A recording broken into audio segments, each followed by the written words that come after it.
Tá se formando uma situação internacional que com certeza será a mais desastrosa para o Brasil na história do nosso país.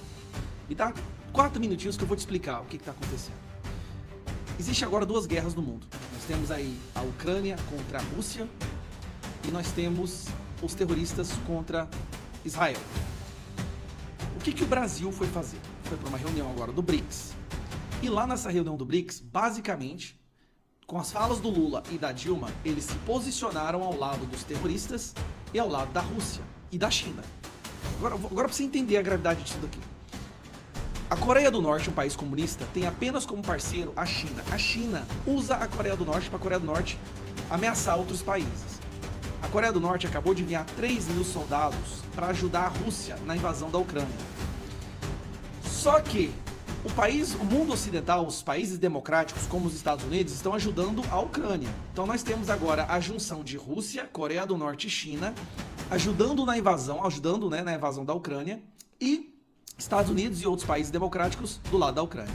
Paralelo a isso, como se isso já não fosse o bastante, nós temos uma situação onde também a China e Rússia está começando a querer ajudar os países que estão contra Israel, os países que financiam o terrorismo. Dentro do BRICS, para você ter uma ideia, tem o Irã, que é o principal financiador de terroristas do mundo.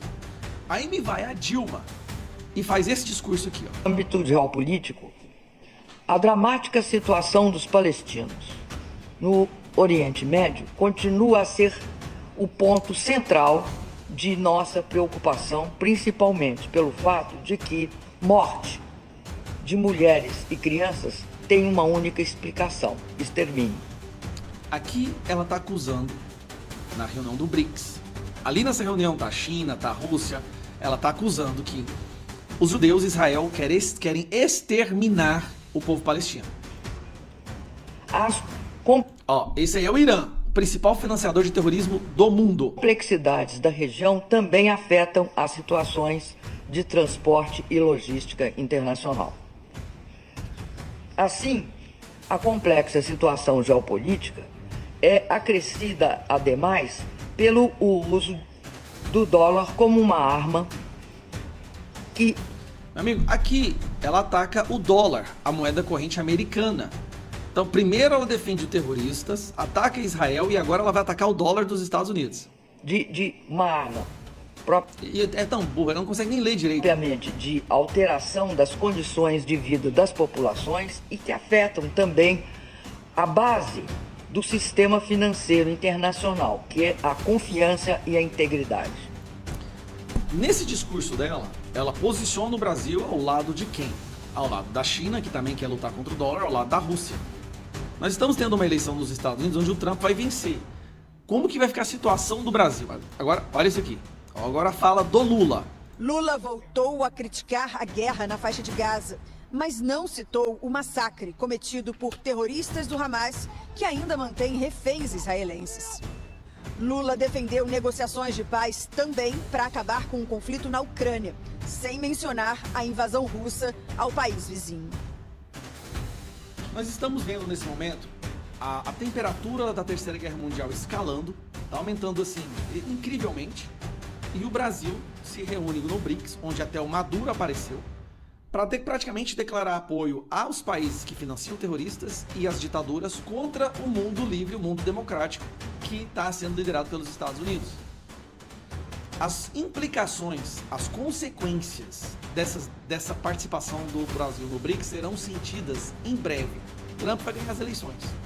Quando o Trump ganhar as eleições, a situação vai piorar, porque ele vai ajudar muito a Ucrânia e Israel, mas muito pior do que isso. Vai para cima com sanções e perseguição aos países que se aliarem às ditaduras. O mundo está se dividindo agora claramente entre ditaduras e mundo livre. O Brasil escolheu ficar do lado das ditaduras e está atacando o mundo livre. Se teve um governo que conseguiu prejudicar internacionalmente o Brasil, é esse. Essa reunião do BRICS vai ter sérias consequências ao nosso país. Sérias. Parece que finalmente o Brasil deixou de ser um anão, como é que fala? O anão internacional, né? E vai passar a ser agora um terrorista internacional. Como que a gente caiu no buraco da vergonha desse? Um abraço. Justiça afasta 5 desembargadores suspeitos de vender sentenças, proibidos de entrar no tribunal. Eles têm ainda de usar tornozeleira eletrônica. A apuração inclui procurador, advogados e empresários. Vou trazer aqui para vocês as principais informações do dia de hoje. Lembrando que é muito importante você deixar o seu like e compartilhar essa informação nas suas redes sociais. Débora presa do 8 do 1 porque manchou a estátua com batom será ouvida junto com testemunhas no dia 7 do 11 por Alexandre de Moraes. Ela foi flagrada por um fotógrafo da Folha de São Paulo escrevendo com batom a frase "perdeu mané" na estátua da Justiça. Este é o crime. E ela pegou 17 anos de cadeia. Enquanto isso, o presidente que tá aí, que foi colocado pelo TSE do ministro Alexandre de Moraes, roubou bilhões, trilhões do povo brasileiro e virou presidente do Brasil. E ela, que pegou o batom, escreveu umas coisas na estátua, pegou 17 anos de cadeia e agora vai ficar de frente com o ministro Alexandre de Moraes. Esse é o crime assustador. Usou um batom e pinchou a estátua do STF. Que crime absurdo. Tá de brincadeira essa justiça do Brasil. Alexandre de Moraes nega pedido da defesa de Daniel Silveira para que ele possa trabalhar em escritório de advocacia e academia. Sobre o pedido de saídas temporárias de fim de ano, Moraes alega que deve ser objeto de pedido específico no momento processual oportuno. Atenção, Lira costura anistia aos presos do 8 do 1 e a Bolsonaro no mesmo projeto e terá reunião com Valdemar hoje. A ideia é emendar o texto atual, incluindo uma anistia eleitoral. A Bolsonaro, o presidente da Câmara, se reúne amanhã com o ex-presidente Jair Bolsonaro do PL. PGR pede condenação de réu do 8 do 1 solto após o próprio Moraes reconhecer que errou ao mandar prendê-lo. Lima, que tem problemas psiquiátricos, frequentou o acampamento em frente ao QG em Brasília porque estava em situação de rua e procurava comida e abrigo. Será que eles estão disputando para ver quem é mais tirano? Quem é o mais pior? Ou para livrar um pouco a barra do ministro Alexandre de Moraes? A PGR chamando a responsabilidade para prender pessoas inocentes. Estamos falando de um cara que estava ali apenas por cada multidão. Ele deve ter ido comer, procurou abrigo, pegou 17 anos de cadeia. Só criminoso no Brasil que sai bem. Se você é um cidadão de bem, que paga os seus impostos em dia, que não deve para a justiça, ai se cometer qualquer crime. Ai se estiver envolvido com a direita. Ai se você apoia o presidente Bolsonaro. Ai se você comenta nas redes sociais. É o crime de hoje em dia. A rede social. A preocupação dos deuses do Olímpio é a rede social. É a opinião. E não quem está desviando dinheiro público. O Brasil, novamente, entrou num buraco enorme. Por causa do descondenado que está aí. Colocaram um ex-presidiário ladrão. E queriam o quê? Que o Brasil ficasse com a conta azul? Superávit? Que a conta estivesse igual o presidente Bolsonaro fez na pandemia? Que era para poder ficar no prejuízo? E conseguiu manter? Não. Com Lula, o buraco é muito maior. O povo brasileiro, cada ano que vai passar, vai sentindo. Os próximos 2 anos, os últimos anos desse desgoverno que tá aí, o povo vai sentir na pele. É imposto em cima de imposto, é DPVAT que eles querem colocar de novo para mim, para você pagar. Existe até uma briga entre governadores que não querem aceitar mais esse imposto aí, que vão mudar até o nome para poder arrancar dinheiro teu. Governador Ibanez Rocha do DF entra na briga com o governo Lula e diz que não vai cobrar o DPVAT. Então, Tarcísio, Zema e agora Ibanez. E Ronaldo Caiado também. Vários governadores se juntando e não querem colocar isso nos seus estados. Aí vem o governo federal e fala: é obrigação, é obrigatório. No DF, optamos por não implementar a cobrança do novo DPVAT, que vai entrar em vigor a partir de 2025. O objetivo do nosso governo é priorizar o bem-estar da população. Parabéns, governador, que você continue tomando essa posição, porque você foi eleito para fazer o melhor para o seu estado. Esse que tá aí, tem que colocar a culpa no ministro Alexandre de Moraes. Ele é o culpado. Não foi ele que fez todo o procedimento? Primeiro começa com o Fachin lá atrás, livrando a barra do descondenado, que estava preso. Estava na cadeia, entendeu? Foi preso pela Polícia Federal, passou mais de 500 dias preso. Aí, canetado de Fachin, não, vamos trazer de volta. Dias Toffoli, pum, uma canetada. E depois Moraes, com canetada também. Assustador que acontece nesse país. Por isso que é importante a eleição dos Estados Unidos, o povo brasileiro acompanhar de perto. Porque se Trump ganhar lá, e vai ganhar, já está mostrando pesquisas, apostas que Trump vai ganhar, o clima vai ficar tenso aqui no Brasil. Para aqueles que estão rasgando a nossa Constituição. Deputado Nicolas Ferreira desmascara o ministro da Educação, Camilo Santana, e diz que ele largou o cargo e foi para Fortaleza mentir sobre André Fernandes. A justiça mandou ele tirar conteúdo, mas ele continua postando. O Enem está chegando, estudantes ansiosos. Enquanto isso, em uma universidade federal, uma pseudo-pesquisadora defende educar com, digamos, os glúteos.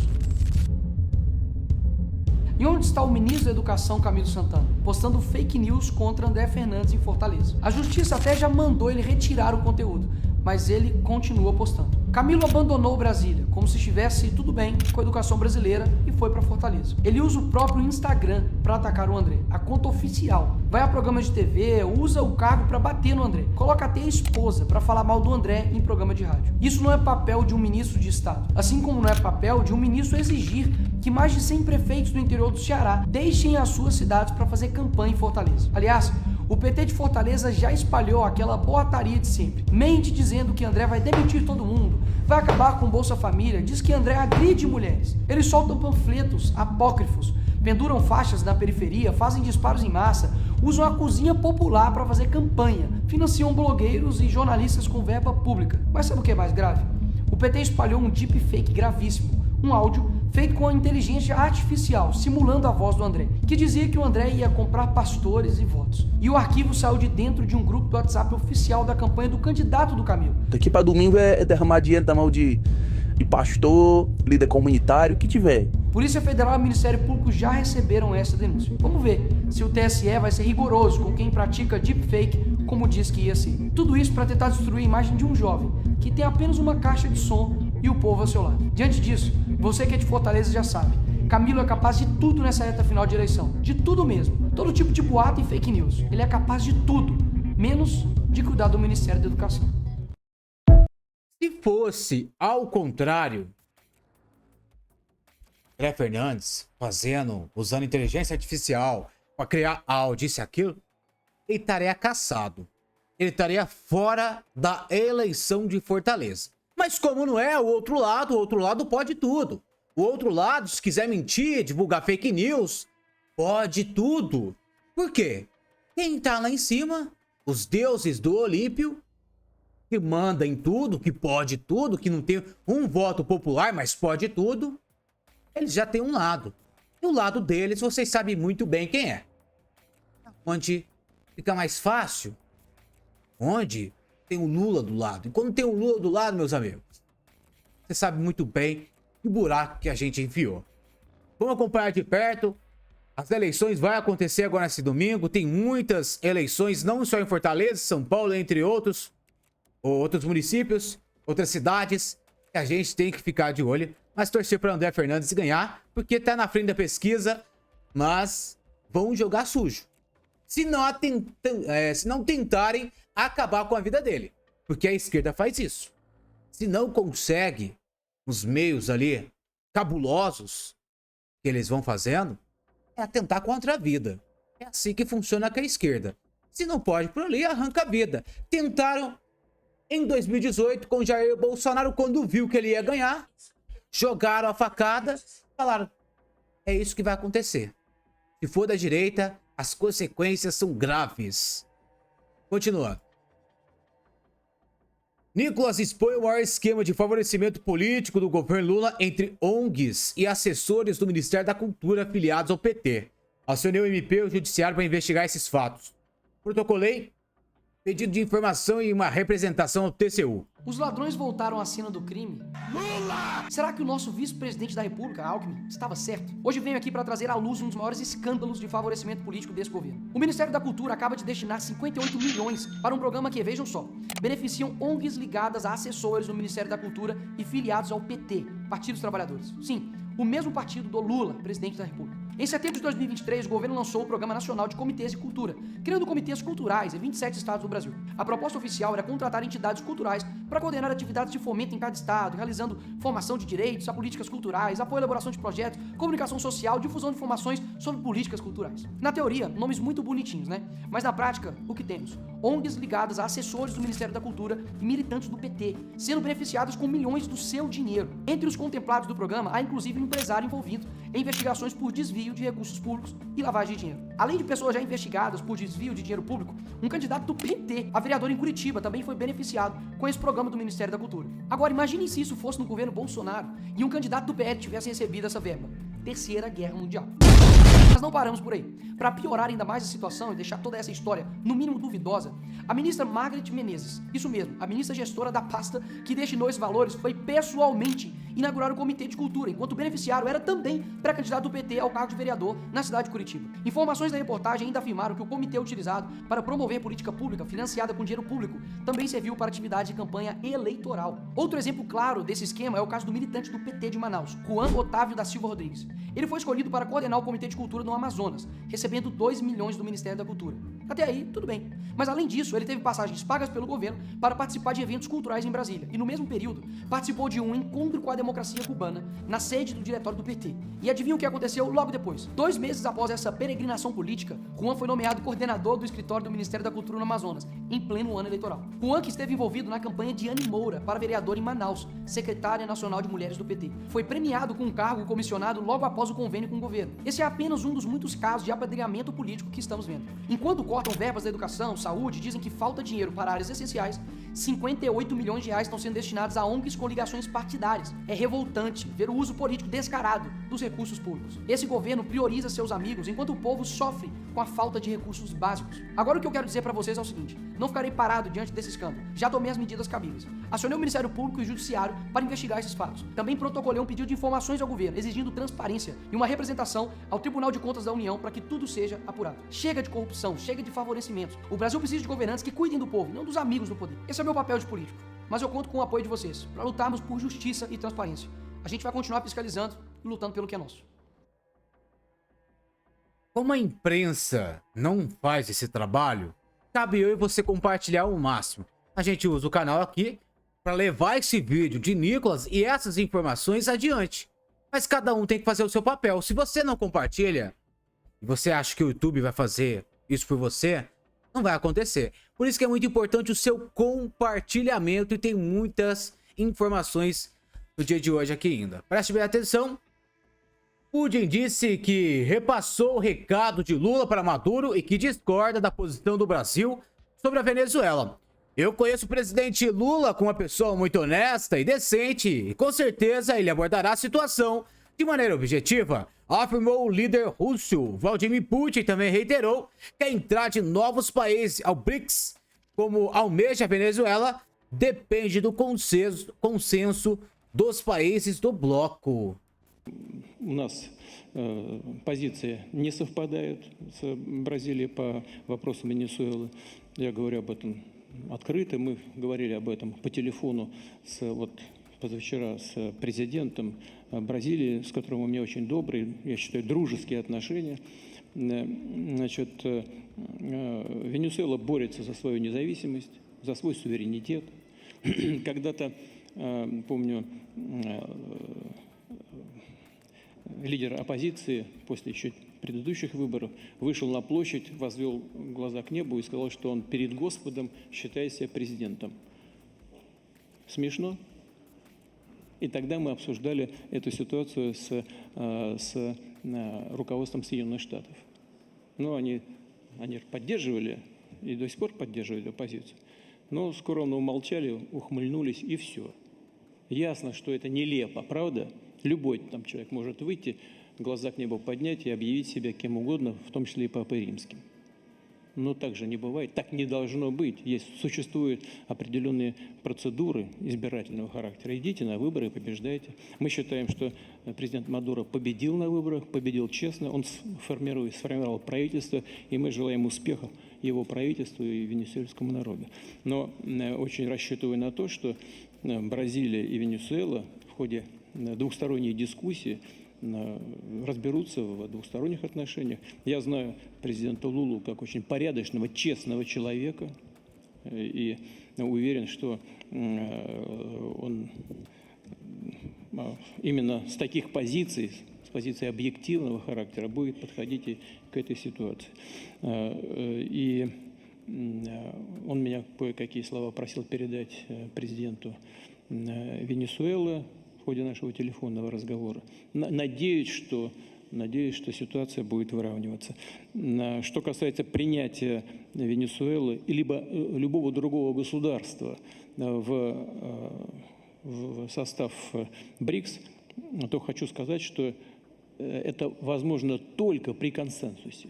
У нас существует правило, при котором для того, чтобы принять любого кандидата в эту организацию, в объединение БРИКС, нужно согласие всех участников этого объединения. Без этого сделать подобный шаг невозможно. Se esse BRICS fosse sério, Maduro teria saído ali preso. Mas como é o BRICS de ditadores, nada aconteceu. A Venezuela só não entrou ainda porque o Brasil ainda não conheceu a vitória do Nicolás Maduro, que ganhou na fraude. Foi comprovado que teve fraude na Venezuela. Por isso que estão tentando empurrar a Venezuela ao BRICS. Se entrar aqui, aí eu falo pra vocês. Vou mandar fechar esse também. Apenas em 2021, enquanto foi presidente do Senado, Davi Alcolumbre arquivou um total de 36 pedidos de impeachment contra ministros do Supremo. Ele é o nome mais cotado para assumir novamente a presidência da casa em 2025.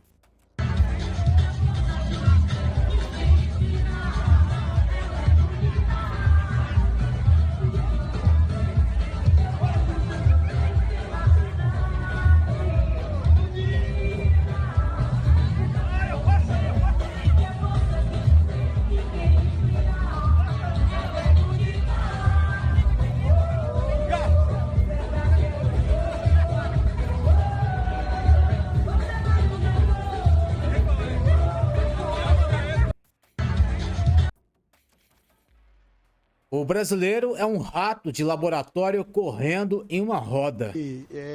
É assegurado na Constituição a proibição da investigação do Poder Judiciário, é claro isso. Então não é uma decisão única do presidente. O presidente tem que ter responsabilidade. Aí a gente colocou o nome aqui dos senadores que assinaram o lava-toga. Lembra disso? Pois é, tá prontinha. Aí ele foi lá, o que ele fez? Ele foi lá e entregou para o presidente do Senado, que tem que entregar para o presidente do Senado, que é o Davi Alcolumbre. O que o Davi Alcolumbre fez agora há pouco? Arquivou. Ele arquivou a CPI do lava-toga. Falando no Senado, onde tem uma pauta ali bastante forte, principalmente do PL, em relação ao pedido de impeachment de ministros do STF, em especial do ministro Alexandre de Moraes. Isso está no pacote? Já tem uma conversa com o candidato Davi Alcolumbre, né, candidato à sucessão de Rodrigo Pacheco? Existe uma pressão grande do nosso pessoal, mas isso, na minha opinião, não está na pauta do Alcolumbre. O circo chegou, que grande emoção, com mágicos palhaços malabaristas no chão, no picadeiro, a pura alegria. Cinco estás no chão. Senador Eduardo Girão, senador Alcolumbre está com a mão na taça. E senador falando que nós teremos saudades do Pacheco. Isso aqui é assustador. A gente tirou Davi Alcolumbre, colocou o Rodrigo Pacheco na esperança de ele fazer alguma coisa. Não fez. E agora a gente vai sentir saudades do Pacheco. Porque Davi Alcolumbre pode ser muito pior e vai ser. Ele tá fechado com Moraes. Ele tá fechado com Lula. Ele tá fechado com quem tem poder. Essa é a realidade. Se o povo brasileiro começar a se manifestar, começar a falar, ó, não queremos Davi Alcolumbre na presidência, pressionar deputado, senador, partidos, rede social nas ruas, a gente passa mais 4 anos nas mãos dos poderosos e com uma canetada pode tudo. E quem foi eleito, por mim e por você, não pode nada. Você quer continuar nesse país aonde o seu voto não tem valor nenhum? Você elege deputado, elege senador, mas não adianta nada, porque o presidente da casa tá fechado com quem tem poder. E aí vem um grande dilema do Brasil hoje que pouca gente está percebendo. Daqui a 4 meses a gente está elegendo um novo presidente do Senado. Que a preço de hoje, acredite se quiser, Davi Alcolumbre está com a mão na taça. E o pior, com o apoio de muita gente da direita, conservador. E eu não quero acreditar que isso vai perdurar por muito tempo. Nós precisamos, mas aquela coisa do pragmatismo tem que ter o próprio. Eu particularmente acho que nós não temos que ter esse tipo de situação, não pode dourar a pílula em algo tão grave, porque esse filme do Davi Alcolumbre, a gente não tem nem esperança, porque a gente já viu esse filme. Então, da mudança dele. Tem já senador falando que nós vamos ter saudade do Pacheco. Olha só. Olha que ponto nós chegamos. E aí vem um grande... Aqui é um assunto sério. Precisa do seu compartilhamento. A gente precisa colocar pressão. Comenta aqui embaixo. Davi Alcolumbre não. Precisamos pressionar nas redes sociais. Mais 4 anos com o Senado travado. Quando que a gente vai ter um presidente do nosso lado, um presidente que tá com o povo e não com os poderosos? É assustador a declaração de Eduardo Girão e eu peço aqui o seu apoio, o seu compartilhamento. Me ajude a levar essa informação. Davi Alcolumbre não. Bolsonaro manda na política do PL. Valdemar Costa Neto não mediu palavras ao afirmar que Bolsonaro é quem manda na política do partido. Ele é o rei daqui. É ele que tem os votos. Veja o que ele fez nessas eleições. Tá ainda perigando do Bolsonaro, de fato, deixar o PL? Não, nunca passou isso pela cabeça dele. Bolsonaro, ele é o rei daqui. Hoje me perguntaram, mas quem manda no partido? Eu tomo conta da parte administrativa. Quem manda na política é o Bolsonaro. Por quê? Porque é ele que tem os votos. E olha o que ele fez nessa eleição. Olha só, estamos em 9 segundos, disputando 9 capitais, agora no segundo turno. Tudo por causa dele. E já elegemos 2. Então, na disputa para a presidência da Câmara, quem vai dar a palavra final vai ser o Bolsonaro também? Não. Aí não. Aí tem que ser eu. O Arthur deve estar para falar comigo ainda hoje. Sim. E vai falar com o Bolsonaro também. Porque nós temos um pessoal que é muito fiel ao Bolsonaro na bancada. Tá ainda... Valdemar Costa Neto diz que apoio ao presidente da Câmara estará condicionado à anistia de Bolsonaro dos presos do dia 8. Se tiver anistia, as condenações de Bolsonaro estão todas zeradas. Então, o que eu acho? Nós vamos ter que nos alinharmos com o Arthur, que tem o comando da Câmara. Eu ouvi de alguns... Desculpa. Eu ouvi de alguns parlamentares do PL que eles temem que o Hugo Mota seja uma marionete de Lira. Que é um parlamentar muito jovem, dizem que... Enfim, eles têm esse temor. Entendi. E também, alguns trouxeram a questão da anistia. A anistia é algo preponderante para esse apoio? Sim, lógico, nós vamos querer. Inclusive, eu quero conversar com o Arthur, liguei para ele hoje, para falar, Arthur, vamos ver esse negócio, para a gente discutir esse assunto logo, porque você pode começar a trabalhar a anistia. Você como presidente, pôr para começar a andar, nomear a comissão e começarmos a andar. Que nós queremos incluir o Bolsonaro aí. Vai ser uma guerra. Como beneficiário da anistia. Sim, vai ser uma guerra. Visando as eleições de 26. Lógico. Mas aí tem outras condenações que já determinaram que ele está inelegível até 2030. Sim. Vamos colocar a hipótese que a anistia passa. E as outras condenações? Não. Se tiver anistia, está tudo zerado. Zera tudo. Nós vamos colocar exatamente o que tem em andamento, o que tem. Entendeu? A ideia é elaborar um texto que abarque tudo. Lógico. Todo mundo já foi anistiado no Brasil. E anistiar esse pessoal do 8 de janeiro, isso é uma loucura de 17 anos para um camarada que foi lá, é um golpista com um pedaço de pau, só no Brasil. Golpe é com metralhadora, com tanque de guerra. Aquilo não foi golpe nunca, aquilo foi um bando de bagunceiro que tem que ser condenado, mas não há 17 anos. Lula decidiu não ir mais para São Paulo. Com a desistência, o petista não fará a caminhada que era aguardada pela campanha de Boulos. Lula não é besta e meteu logo um atestado médico. Bom, gente, vamos trazer atualizações para vocês sobre a situação do presidente Lula, que sofreu um acidente doméstico recentemente, está ainda sob observação. Ele foi aconselhado por médicos a evitar viajar de avião. Então, o presidente Luiz Inácio Lula da Silva decidiu, diante dessa recomendação, que não vai mais para São Paulo neste fim de semana. Com essa desistência, o petista não vai fazer a tal caminhada que era aguardada pela campanha do Guilherme Boulos. A apuração é da nossa analista Renata Varandas. A expectativa é de que ele grave um vídeo ou faça uma live com o candidato do PSOL ainda nesta reta final, ou seja, antes do domingo, do segundo turno das eleições. Lula também desistiu de votar no segundo turno em São Bernardo do Campo, cidade do ABC paulista, que também enfrenta um segundo turno. O PT não foi para a disputa. A queda em casa no último sábado, vale a lembrança, resultou num traumatismo ucraniano e um corte na parte de trás da cabeça do presidente e impediu Lula de participar na Rússia da reunião dos BRICS e da reta final das campanhas eleitorais nessa semana, que também atrapalhou os planos pessoais do presidente. O aniversário de Lula é no domingo e o presidente comemoraria ao lado da primeira-dama Janja da Silva e dos filhos dele na casa deles em São Paulo, aqui em São Bernardo. Com o impedimento de voar por recomendação médica, Lula vai comemorar os seus 79 anos de forma restrita no Palácio do Alvorada, onde também vai acompanhar o segundo turno das eleições. Segundo pessoas muito próximas do presidente, disseram a Renata, ele está muito bem e disposto e gostaria já de ter voltado ao trabalho no Palácio do Planalto e também de ir a São Paulo para a votação do segundo turno das eleições. Mas, por conta da gravidade do ferimento, os médicos orientaram que Lula continue despachando do Palácio do Alvorada e não viaje de avião, já que as viagens aéreas são mais propícias para sangramentos e para a formação de coágulos. É medo ou será que até o Boulos não quer o Lula na sua campanha? Porque é prejuízo ter Lula do teu lado. Um presidiário, pô. Um cara condenado. Entendeu? Todo mundo sabe da realidade dele. Meus amigos, preste bem atenção na informação que está repercutindo nesse exato momento. Vou mostrar pra vocês a várzea que é esse Brasil, aonde todo mundo que chega no poder quer fazer o seu e é assim que funciona. Se não tiver mudança do povo, vai continuar assim mais anos e anos. Preste bem atenção aqui então e me ajude a compartilhar.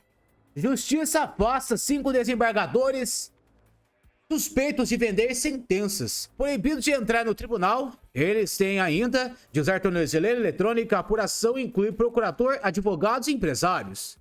5 desembargadores do Tribunal de Justiça do Mato Grosso do Sul foram afastados nesta quinta-feira, dia 24, em razão de uma investigação sobre corrupção e venda de sentenças. A decisão é do Superior Tribunal de Justiça, o STJ, que também autorizou a Polícia Federal, a PF, com apoio da Receita Federal, a realizar 44 mandados de busca e apreensão.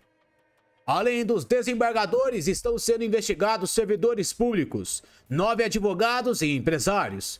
Eles teriam se beneficiado do esquema. A investigação também alcança um juiz de primeira instância, 2 desembargadores aposentados e um procurador de justiça. As ações se desenrolam em Campo Grande, Brasília, São Paulo e Cuiabá. Tá aí, meus amigos, informações importantes, informações atualizadas do dia de hoje. Pedi para vocês deixarem o seu like, deixar o seu comentário e compartilhar esse vídeo nas suas redes sociais. A gente volta a qualquer momento com mais informações.